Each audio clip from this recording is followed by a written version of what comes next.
You worked under the Carter administration. Right. I was Undersecretary of the Navy. And you now are an energy advisor for John McCain. Carter went through an energy crisis. Yes. What are some of the biggest difference between what McCain can and wants to do and what Carter wanted to do? Well, President Carter on the energy issues, I have some quarrels with him on other issues, but on the energy issues was very much ahead of his time and very far-sighted. He was particularly interested in renewables, put the photovoltaic cells on the roof of the White House, and energy efficiency. Remember wearing his sweater and turning the thermostat down. Those are all things John McCain supports. He supports major steps toward energy efficiency. He supports moving toward renewables.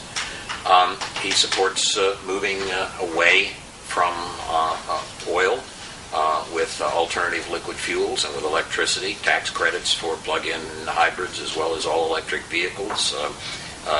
Prize, modeled after the Lindbergh Prize and the British Prize in the 18th century that made possible longitude calculations. DARPA has prizes for accomplishments. Prizes can be used creatively. These things are very much along the lines of what he wants to do, but he does think that in the interim, insofar as we need baseload 24/7 power and electricity, what we are not able to do with efficiency and what we are not able to do with renewables, which are some more baseload. And if you do, he tends to think that ought to be nuclear because we know how to do it and it's clean, at least in the operation of the nuclear power plants in terms of CO2 emissions. And as soon as we can, and need to spend the money to get this done, coal with carbon capture and sequestration. We know how to capture CO2 from coal-fired power plants of the right kind, integrated gasification, combined cycle, or some other types. The trick is making sure we can sequester these large volumes of CO2 down, let's say, in very deep underground geological formations.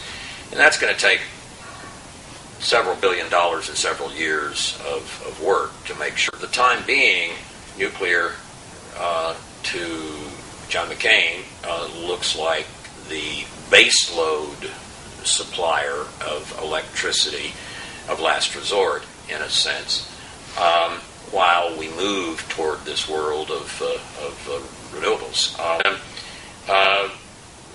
I don't think any of that is inconsistent with a push toward energy efficiency and renewables of the sort that Jimmy Carter was pushing for. We need to move out smartly to destroy oil as a strategic commodity. We need to break its monopoly, it's another way to say it, over transportation. It has a 96-97% monopoly over transportation. And the two things I think it's clear we need to push on as fast as possible to do that are electricity, and mainly I think in the form of plug-in hybrids and some types of all-electric vehicles, and with alternative liquid fuels that are clean in a CO2 sense, such as cellulosic feedstock, ethanol, methanol, butanol. As we do that, we are still going to need to power our cars. We need tax credits and other moves to move us quickly toward changing the vehicles we have and using newly constructed vehicles to use electricity and use alternative clean liquid fuels. But over the years, as we're going that way as fast as we can, it is better to produce what oil we need more domestically than foreign. It would be a huge undertaking for us to get back to the percentages of imports and domestic production that we had at the time of the Yom Kippur War in the early 70s. Back then, we produced about 2/3 of our oil domestically, and about 1/3 was imported.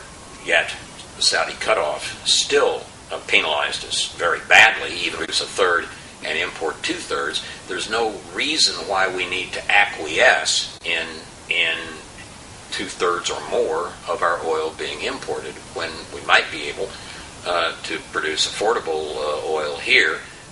That could mean that we'd have to import less and drive down the value of the dollar less and have a better balance of payments and so on.